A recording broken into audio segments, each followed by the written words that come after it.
Hello, എല്ലാവർക്കും അടുത്തൊരു വീഡിയോയിലേക്ക് സ്വാഗതം. ഇന്ന് നമ്മളിവിടെ ഉണ്ടാക്കാൻ പോകുന്നത് രുചികരമായ ഒരു ഒണിയൻ റൈസാണ്. അപ്പോൾ നമുക്ക് നേരെ വീഡിയോയിലോട്ട് പോയാലോ. ആദ്യം നമുക്കിതിന് വേണ്ടിയിട്ടുള്ള ഇൻഗ്രീഡിയൻസ് എന്തൊക്കെയാണെന്ന് നോക്കാം. 2 ഇടത്തരം സവാള നീളത്തിൽ ചോപ്പ് ചെയ്തത്, ഒരു വലിയ ക്യാരറ്റ് ചെറുതായി ചോപ്പ് ചെയ്തത്, 9 അല്ലി വെളുത്തുള്ളി ചോപ്പ് ചെയ്തത്, കുറച്ച് മല്ലിയില ചോപ്പ് ചെയ്തത്, മുളക് പൊടി 2 ടീസ്പൂൺ, മഞ്ഞൾപ്പൊടി 1/4 ടീസ്പൂൺ, ഗരം മസാല 1/2 ടീസ്പൂൺ, പെരിഞ്ജീരകം 1 ടീസ്പൂൺ, പട്ട 2 കഷ്ണം, ഗ്രാമ്പു ഒരു 3-4 എണ്ണം.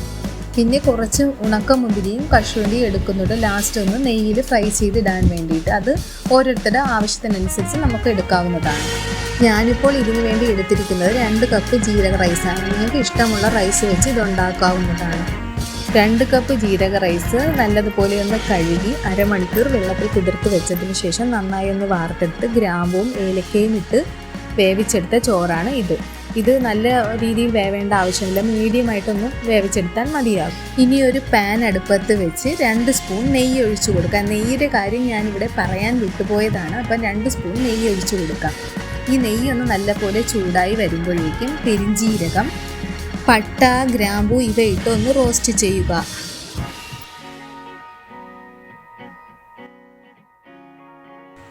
അതിനുശേഷം വെളുത്തുള്ളി, ചോപ്പ് ചെയ്ത സവാള ഇവ ഇട്ട് കൊടുത്ത് കളറൊന്ന് മാറി വരുന്നത് വരെ വഴറ്റി കൊടുക്കാം. ഇനി നമുക്കിതിലേക്ക് ചോപ്പ് ചെയ്ത് വെച്ചിരിക്കുന്ന ക്യാരറ്റ് ഇട്ട് കൊടുക്കാം.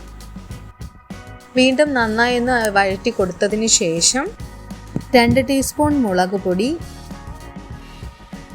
1/4 ടീസ്പൂൺ മഞ്ഞൾപ്പൊടി, 1/2 ടീസ്പൂൺ ഗരം മസാല ഇവ ഇട്ട് കൊടുത്ത് ഇതിൻ്റെ ഒന്ന് റോ ഫ്ലേവർ മാറുന്നത് വരെ നന്നായി ഒന്ന് ഇളക്കി കൊടുക്കാം. ഈ ഒരു ബ്രൗൺ കളറായി വരുമ്പോഴേക്കും നമുക്കിതിലേക്ക് ആവശ്യമുള്ള ഉപ്പ് ചേർത്ത് കൊടുക്കാം. നേരത്തെ നമ്മൾ റൈസിൽ ഉപ്പിട്ടാണ് വേവിച്ചിരിക്കുന്നത്, അതുകൊണ്ട് ഉപ്പ് നോക്കിയിട്ട് വേണം ചേർത്ത് കൊടുക്കാൻ. ഇനി നമുക്കിതിലേക്ക് 1/4 ഗ്ലാസ് വെള്ളം ചേർത്ത് കൊടുക്കാം. വെള്ളം ചേർത്ത് കൊടുക്കുന്നതിനാൽ ഇതിൻ്റെ മസാലകളെല്ലാം ചോറിലൊന്ന് പിടിക്കാൻ വേണ്ടിയിട്ടാണ് വെള്ളം ചേർത്ത് ഒന്ന് കുഴഞ്ഞ് കിട്ടണം. അതിന് വേണ്ടിയിട്ടാണ് വെള്ളം ചേർത്ത് കൊടുക്കുന്നത്. ഈ ഒരു പരുവത്തിലാക്കി എടുക്കണം. അപ്പം നമുക്ക് ഈ ഒരു പരുവത്തിൽ കിട്ടുമ്പോൾ ഇനി നമുക്കിതിലേക്ക് വേവിച്ച് വെച്ചിരിക്കുന്ന ചോറിട്ട് കൊടുക്കാം. ചോറ് ഞാൻ ഉപ്പിട്ടാണ് വേവിച്ചെടുത്തത്. അപ്പോൾ നിങ്ങൾ എന്താണെന്ന് വെച്ചാൽ അത് നോക്കിയിട്ട് അതിനനുസരിച്ച് ഉപ്പ് ചേർത്ത് കൊടുക്കണം. അപ്പോൾ ഉപ്പിട്ട് വേവിച്ച ചോറ് ഇതിലോട്ട് ചേർത്ത് കൊടുക്കാം. ഇനി മസാലകളെല്ലാം ചോറിൽ പിടിക്കാൻ വേണ്ടിയിട്ട് നമുക്ക് നല്ലതുപോലെ ഒന്ന് ഇളക്കി മിക്സാക്കി കൊടുക്കണം. കണ്ടോ, ഈ രീതിയിലാണ് മിക്സാക്കി എടുക്കേണ്ടത്. ഇനി നമുക്കിതിലേക്ക് മല്ലിയില ചേർത്ത് കൊടുത്ത് നന്നായി വീണ്ടും ഒന്ന് ഇളക്കി യോജിപ്പിച്ചെടുക്കാം.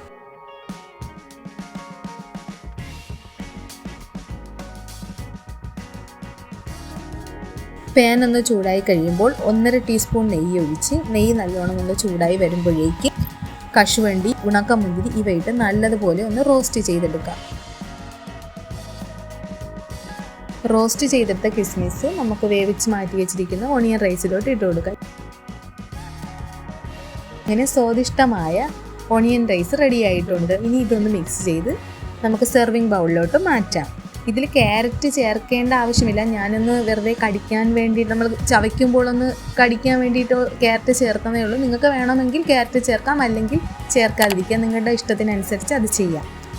എല്ലാവരും ട്രൈ ചെയ്ത് നോക്കണം, എല്ലാവർക്കും ഇഷ്ടമാവും. ഇവിടെ കുട്ടികൾക്കൊക്കെ ഉണ്ടാക്കി കൊടുത്തപ്പോൾ എല്ലാവർക്കും നല്ല രീതിയിൽ ഇഷ്ടപ്പെട്ടു. ലഞ്ച് ബോക്സിൽ നമുക്ക് കുട്ടികൾക്ക് കൊടുത്തുവിടാൻ പറ്റിയൊരു റൈസാണ് ഓണിയൻ റൈസ്. അപ്പോൾ എല്ലാവരും ഒന്ന് ട്രൈ ചെയ്ത് നോക്കണേ.